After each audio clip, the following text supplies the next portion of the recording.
नमस्ते। आज हम समझने वाले हैं उस कमाल के साइंस को जिसकी वजह से हम देख पाते हैं, और हाँ, लाइट की वो फिजिक्स भी जो ये सब मुमकिन बनाती है। तो सवाल ये है कि ये जो पूरी रंगीन दुनिया हमारे आसपास है, ये हमारे दिमाग तक पहुंचती कैसे है? आखिर हम देखते कैसे हैं? चलिए, इसी सवाल का जवाब ढूंढने के लिए एक सफर पर निकलते हैं। तो चलिए एक लाइट रे यानी प्रकाश की किरण बनकर आंख के अंदर चलते हैं। हमारा मिशन है एक साफ तस्वीर बनाना। पता है, ये आंख असल में कुदरत का बनाया सबसे परफेक्ट कैमरा है। देखते हैं ये काम कैसे करता है। तो लाइट रे का पहला स्टॉप है कॉर्निया। ये एक ट्रांसपेरेंट लेयर है जो लाइट को सबसे पहले मोड़ती है। और एक इंटरेस्टिंग बात, आई डोनेशन में इसी कॉर्निया का इस्तेमाल होता है। इसके ठीक पीछे है आइरिस, जो हमारी आंखों को उनका खूबसूरत रंग देता है। और ये आइरिस एक कैमरा के एपर्चर की तरह काम करता है, जो प्यूपिल के साइज को कंट्रोल करता है ताकि एकदम सही अमाउंट में लाइट अंदर जा सके। ठीक है, तो लाइट अब आंख के अंदर आ चुकी है। अब सफर का सबसे इंपॉर्टेंट पार्ट शुरू होता है, लाइट को आंख के पिछले हिस्से पर एकदम परफेक्टली फोकस करना। असली जादू तो यहीं होता है। और ये फोकस करने की जो काबिलियत है ना, ये कोई मामूली बात नहीं है। इसे कहते हैं पावर ऑफ अकोमोडेशन या समंजन क्षमता। ये हमारी आंखों की एक तरह की सुपर पावर है, जिसकी मदद से हम पास और दूर की चीजों पर झट से फोकस कर लेते हैं। बिल्कुल एक ऑटो फोकस कैमरा की तरह, पर उससे कहीं ज्यादा एडवांस्ड। तो ये होता कैसे है? देखिए, जब हमें किसी चीज पर फोकस करना होता है तो हमारी सिलरी मसल्स काम पर लग जाती हैं।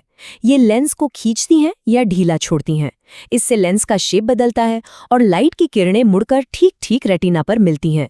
रेटिना को आप एक स्क्रीन समझ सकते हैं, जहां पिक्चर बनती है और फिर ये इन्फॉर्मेशन सीधे दिमाग को भेज दी जाती है। अच्छा, इस कमाल के फोकसिंग सिस्टम के लिए भी एक आइडियल डिस्टेंस है। एक हेल्दी आई के लिए ये दूरी है 25 सेंटीमीटर। इसे least distance of distinct vision कहते हैं। मतलब किसी भी चीज को साफ देखने के लिए कम से कम इतनी दूरी होनी चाहिए। इससे ज्यादा पास लाएंगे तो आंखों पर जोर पड़ने लगता है।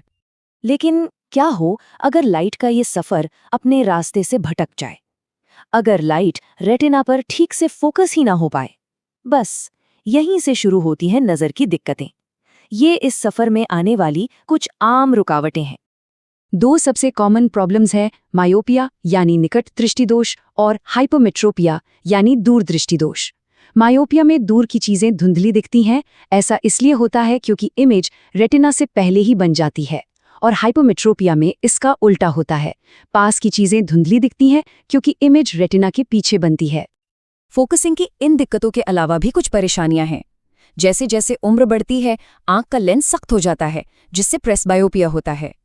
इसके अलावा ग्लोकोमा और ट्रिकोमा जैसी बीमारियां भी हैं, जो आंख के अंदर प्रेशर बढ़ने की वजह से होती हैं, और ये नज़र के लिए काफ़ी खतरनाक हो सकती हैं।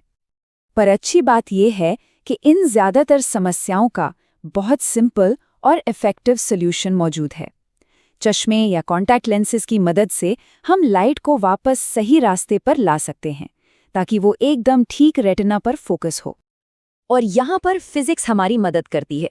हर समस्या के लिए एक खास तरह का लेंस होता है।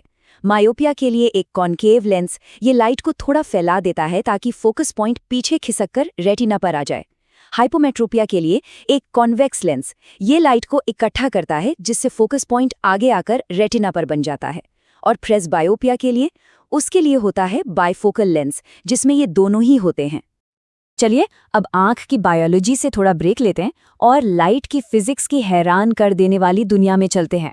लाइट सिर्फ हमें देखने में मदद नहीं करती, बल्कि हमारे आसपास कुछ बहुत ही कमाल के फिनोमेना भी पैदा करती है। पहला है डिस्पर्जन ऑफ लाइट, यानी प्रकाश का विक्षेपण। कभी सोचा है कि सफेद दिखने वाली सूरज की रोशनी असल में कई रंगों से मिलकर बनी है? जब यह सफेद रोशनी किसी प्रिज्म से गुजरती है तो वो अपने 7 रंगों में टूट जाती है। और यही है प्रकृति के सबसे खूबसूरत नज़ारों में से एक का राज। जी हाँ, रेनबोज, इंद्रधनुष। बारिश के बाद हवा में जो पानी की नन्ही नन्ही बूंदें होती है ना, वो छोटे छोटे प्रिज्म की तरह काम करती हैं। वो सूरज की रोशनी को उसके रंगों में बिखेर देती हैं और हमें आसमान में एक शानदार इंद्रधनुष दिखाई देता है। लाइट का एक और मजेदार गुण है स्कैटरिंग यानी प्रकीर्णन। जब लाइट हमारे एटमॉस्फेयर में मौजूद धूल और गैस के छोटे छोटे पार्टिकल से टकराती है तो वो चारों दिशाओं में बिखर जाती है।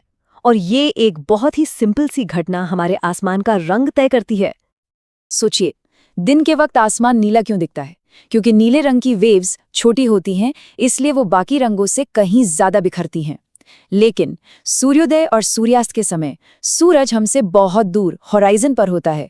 तब तक नीली लाइट तो बिखर कर रास्ते में ही खत्म हो जाती है और हम तक सिर्फ लंबी वेव्स वाली लाल और नारंगी लाइट ही पहुंच पाती है। इसीलिए सनसेट्स इतने खूबसूरत दिखते हैं। और हमारी लिस्ट में आखिरी है प्रकाश का एक और करतब, टोटल इंटरनल रिफ्लेक्शन, यानी पूर्ण आंतरिक परावर्तन। ये तब होता है जब लाइट एक घने मीडियम से हल्के मीडियम में जाते हुए एक खास एंगल पर टकराकर वापस उसी मीडियम में लौट आती है, एक शीशे की तरह। ये फिनोमेना सिर्फ रेगिस्तान में दिखने वाले मृग तृष्णा या मिराज जैसे ऑप्टिकल इल्यूजन्स ही नहीं बनाता, बल्कि ये मॉडर्न टेक्नोलॉजी की जान है। आज जो हम हाई स्पीड इंटरनेट इस्तेमाल कर पा रहे हैं वो ऑप्टिकल फाइबर्स की वजह से है, और ये फाइबर्स टोटल इंटरनल रिफ्लेक्शन के प्रिंसिपल पर ही काम करते हैं।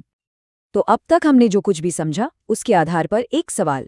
जरा सोचिए, अगर हमारा एटमॉस्फेयर, ये हवा की परत, अचानक गायब हो जाए तो दिन के वक्त आसमान का रंग क्या होगा? जब लाइट को बिखेरने के लिए कोई पार्टिकल ही नहीं होगा, तब हमें क्या दिखेगा? इस पर जरूर सोचिएगा।